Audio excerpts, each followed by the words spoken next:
Assalamualaikum taretan, atmo pole.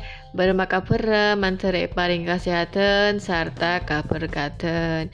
Jumpa lagi di video Umi. Kali ini Umi mau ngebahas nih bagaimana cara mengatur keuangan untuk anak kos dengan budget 1 juta.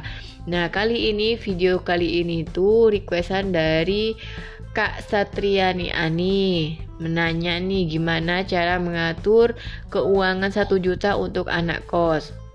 Sebelum Umi mulai dulu, Umi mau kasih semangat nih untuk Kak Satriani ini. Terus semangat untuk bekerja, capai terus cita-cita, apapun yang terjadi, jangan sampai Kak Satriani ini menyerah. Dengan gaji yang seadanya seperti ini, insya Allah akan ada jalan lain untuk menggapai apa yang menjadi keinginan atau cita-cita dari Kak Satriani ini.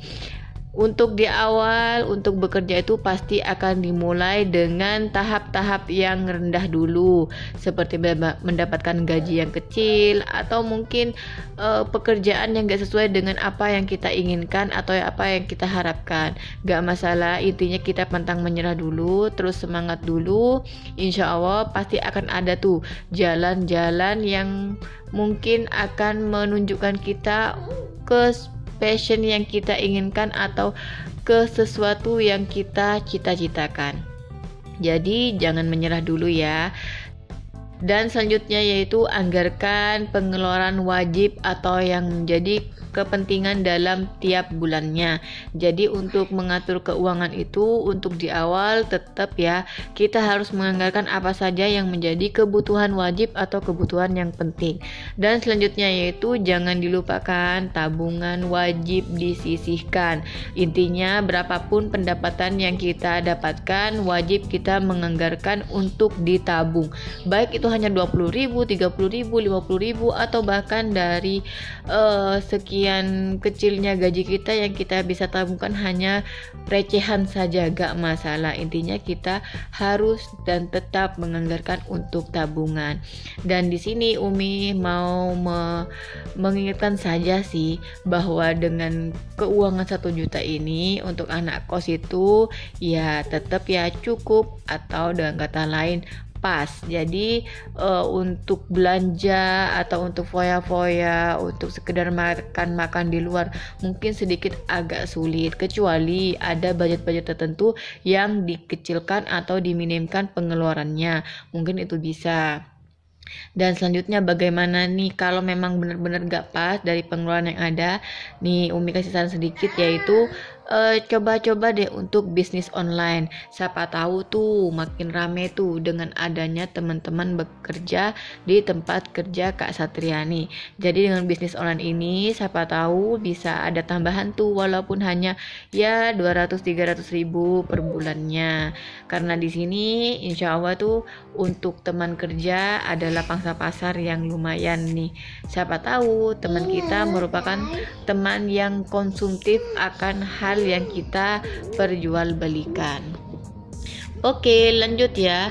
Untuk menghemat waktu, kita akan membahas dulu apa saja yang menjadi pengeluaran dari Kak Satriani ini. Umi rincikan dulu ya untuk di awal. Di awal Kak Satriani ini mendapatkan gaji 1 juta dan yang ada dan harus dikeluarkan itu untuk Kak Satriani itu hanya 2, yaitu untuk kos dan pulsa. Di sini kos dan pulsanya, kos sebesar 350.000 dan pulsa 70.000. Dan di sini Kak Satriani bertanya nih bagaimana cara mengatur untuk transport dan makannya. Nah, sebelum untuk merincikan transport makannya, kita rincikan dulu apa yang menjadi kebutuhan Kak Satriani ini selama 1 bulan. Misalnya nih Umi rincikan dulu ya, beras 50.000.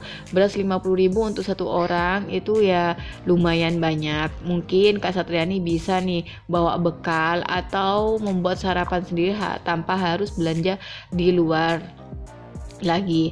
Dan selanjutnya Umi juga rincikan untuk sabun mandi cukup 2 batang saja sebulan nih, itu sudah cukup, masing-masing 2.500. Selanjutnya ada odol dan sampo. Kalau sampo sih untuk anak kos biasanya tuh beli rencengan ya. Rencengan itu ada ya yang 1000 dapat 3, 1000 dapat 2. Ya kita pakai yang sasetan aja gitu. Kalau untuk odol ya odol kecil itu bisa cukup dah ya sebulan yang paling kecil gitu. Kecuali ya kurang tahu sih berapa banyak sikat gigi yang dibutuhkan untuk Kak Satriani. Dan untuk sabun baju kan itu juga ada tuh yang renteng tuh 5.000 sudah dapat banyak tuh. Untuk anak kos sudah cukup ya. Dan sabun piring di sini Umi anggarkan 5.000. Sebenarnya 5.000 tuh terlalu banyak ya. Bisa nih sisanya itu dianggarkan ke yang lain. Nah, di sini Umi totalkan dulu pengeluaran lainnya ini sebesar 25.000. Nah, Umi genapkan aja nih jadi 50.000. 25.000-nya ini Umi jadikan untuk anggaran dapur. Untuk anak kos 25.000 untuk anggaran dapur itu sudah cukup ya. Gak mungkin ya anak kos itu ngeteh tiap hari atau apalah gitu. Intinya ya hanya sebatas makan aja gitu untuk anak kos. Dan selanjutnya Umi rincikan lagi transport nih. Nah, transport ini bisa nih kita rincikan di awal atau gimana terserah. Transport di sini Umi anggarkan 10.000 per hari. Mungkin naik angkot ya 5.000 gitu, PP 10.000 atau bisa disesuaikan lagi nih dengan jatah transport yang Kak Satriani ini butuhkan. Di sini Umi hanya anggarkan 10.000 saja dan dikalikan 26. Kenapa 26? Karena kan sebulan itu 30 hari. Jadi untuk kerjanya pasti ada libur 4 hari di hari Minggu. Dan untuk transport di sini Umi anggarkan 10.000. Tidak tahu ya Kak Satriani ini berapa jumlah transportnya per harinya, bisa dianggarkan sendiri. Ini Umi hanya mengira-ngira saja. Misalnya nih transport PP pulang pergi itu 10.000 per hari, ada 26 kali masuk kerja, jadi totalnya dalam sebulan yaitu 260.000 rupiah. Sedangkan Umi juga anggarkan di sini untuk make up. Kenapa sih make up? Karena kan cewek ya, cewek itu pasti ada aja tuh make up yang harus dibeli. Di sini 50.000 itu sebenarnya itu sudah banyak, bisa dikurangi ataupun bisa dihilangkan. Mungkin Kak Satriani di sini nggak make up, nggak masalah. Tapi untuk make up 50.000 itu cukup. Kan kita beli hand body satu botol itu 20 ribuan ya, nggak mungkin langsung habis dalam sebulan kecuali ya memang pemakaiannya banyak gitu loh. Dan untuk bedak, lipstick mungkin tidak langsung habis ya, jadi kita anggarkan aja sesuai kebutuhan.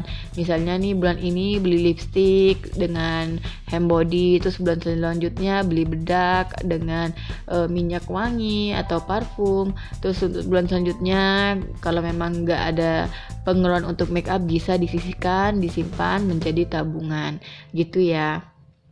Ini untuk anggaran anak kos, bisa disesuaikan lagi. Jadi jika ini memang kurang atau beda dengan pengeluaran yang di luar sana, silakan dianggarkan sesuai dengan apa yang menjadi budget dan kebutuhan masing-masing untuk anak kos. Nah, dari semua ini kita anggarkan menjadi tabel buku kas. Nah, tabel buku kas di sini bisa kita pakai coretan seperti Umi ini, ngebuat tabelnya dulu atau bisa langsung nih duduk susun saja. Nah, di sini hanya supaya rapi saja ya Umi buatkan tabel dulu. Seperti biasa ya, nggak mau buat tabel bisa nih pakai buku kas seperti umumnya. Nah, untuk awalnya ini di sini Umi tulis dulu gaji di awal. Mungkin nih gajinya dapatnya pada tanggal 1 nih. Bisa kita tulis gajinya sebesar 1 juta. Nah, untuk pengeluaran selanjutnya yaitu kos sebesar 350.000. Bisa nih nanti dianggarkan, dijadwalkan tanggal berapa harus bayar kos, ditulis di kolom tanggal. Dan selanjutnya pulsa 70.000. Dan di sini Umi lanjutkan lagi untuk menulis beras yang tadi ya 50.000. Dan transport, kenapa transport di awal? Karena ya memang transport yang lebih diutamakan daripada yang lainnya sebesar 260.000. Nah, selanjutnya ada make up 50.000, lanjut kebutuhan dapur 50.000. Nah, di sini Umi totalkan dulu semuanya sehingga menghasilkan sisa sebesar 170.000. Nah, 170.000 ini kita tahu tuh bahwa pengeluaran bulanan kita itu sebesar sekian dan menghasilkan sisa hanya 170.000. 170.000 ini kita bisa ambil nih 50.000-nya saja dah untuk tabungan. Tabungan ini fungsinya ya nanti mungkin suatu saat dibutuhkan, atau 50.000 ini untuk ya tabungan selama bekerja. bisa dianggarkan atau lebih, bisa dikurangi, terserah. Nah, di sini menghasilkan 120.000. 120.000 ini adalah jatah belanja untuk lauk 1 bulan untuk Kak Satriani ini. Nah, sehingga 120.000 ini dibagi 30 hari menjadi 4.000 per hari. Jadi Kak Satriani di sini memiliki jatah lauk sebesar 4.000. Nah, untuk anak kos ya, kalau pengalaman Umi sendiri ya 4.000 bisa nih untuk beli tempe, telur, mie atau sayur atau apa gitu. Ya intinya kan cuma untuk makan 1 kali saja. Maksudnya 1 hari untuk seorang diri saja. 1 hari kalau kita masak dengan lauk 4.000 cukup lah ya untuk makan seharinya itu. Bahkan kalau boleh dibilang sih puas sih ya. Jadi untuk rincian bulanannya ini, kenapa sih harus membuat rincian per bulannya? Karena ya gitu, untuk mengetahui seberapa besar kebutuhan yang kita butuhkan selama 1 bulan dan apa saja yang harus kita keluarkan selama 1 bulan, dan juga mungkin ada pengeluaran-pengeluaran yang tidak penting yang kita keluarkan selama 1 bulan ini.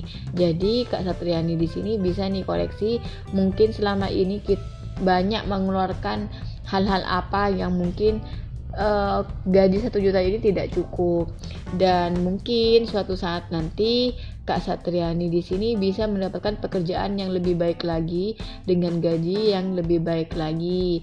Tentunya semuanya itu butuh proses ya Kak ya.